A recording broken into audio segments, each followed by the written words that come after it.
At so yan mga idol, mga katoka, good evening. So share ko nga lang pala yung ginawa natin sa ating brooding section dahil nga po napaka-importante po na hindi sila mapaspas ng hangin. Yan ang ginawa ko po ay binalutan ko po ng sako all the way from here going there. So yan, punong-puno po yan ng sako.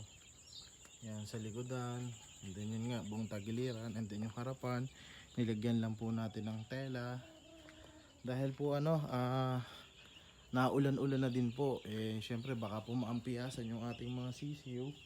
At the same time yung paspas po ng hangin is napakadelikado po sa mga sisiw, nagiging tamlayin po sila kasi na-experience ko na rin po yung dati. So naging tamlayin, pero ang ginawa ko is hinarangan ko nga lang po ng mga sako din tsaka plastic. At yan po, yan. At napaka-importante nga rin po na medyo sila nagkakaroon ng mainit na paligid dahil nga po minsan nagiging sila tamlayin dahil nilalamig po sila. So pasukin natin ng konti para lang mapakita po sa inyo yung kabuuan ng nilagyan natin ng sako. Yan. So medyo late na po ako natapos dahil marami din po akong ginawa maghapon dahil po kami ay pumick up po ng mga upuan dahil nga po isa po yun sa ating business. Yan, binigyan natin ng konting liwanag. So yan po yung ating mga sako. Yan, balot na balot po yan kasi po nakapanghinayang naman po kung babawasan tayo. Nabawasan na nga din po dahil medyo naglalaban-laban din po sila pagka medyo na-stress sila dahil sa hangin. So naghahanap sila ng init ng katawan.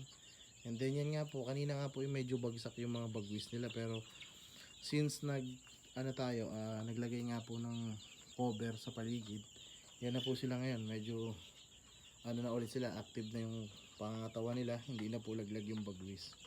At ito naman po yung kabila, yung ating mga week old. Yan, pag iniilawan nagiging active lalo sila, nagugutom sila pagkagabi kasi mayroong mga tumutuka pa din. So pakita na lang natin sila bukas ng mas maayos at mas kita. So yun nga, pasensya na po sa sa ating mga sako kasi iba't iba po yung mga product na nagamit natin past few days kasi po syempre nagtatry tayo ng iba't ibang product.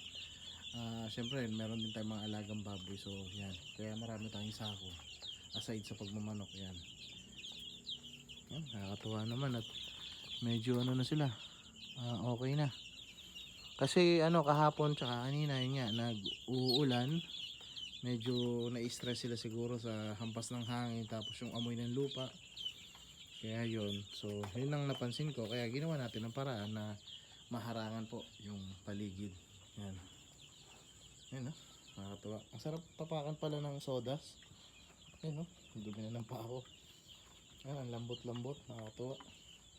So nga pala, every night tinatanggal natin yung tubig para po hindi mababad kasi possible minsan may nakakapasok na daga, pwede silang makainom, and then pwede rin nila maihian. So para hindi rin po mapanis, kaya tinatanggal natin yan, nilalabas natin para bukas ng umaga is yun, papalitan natin ng tubig, lalagyan natin ng vitamins or kailangan nila ng gamot or electrolytes. Yan, so yan, lalabas po natin. Medyo makalat nga po dahil ako ng mga sako-sako, yan yung mga plastic pa, nagputol-putol po ako. Yan. Pero itong harapan talagang iniwan ko pong open dahil para naman po may sumingaw, may singawan po, dahil hindi naman po hahampas na dito yung hangin dahil sa kabilang side is bahay ko. Doon lang talaga po sa likod na yun at saka sa dalawang gilid. Yan, nagsiksika na po sila sa At so yun lang mga idol, mga katuka. Thank you for watching.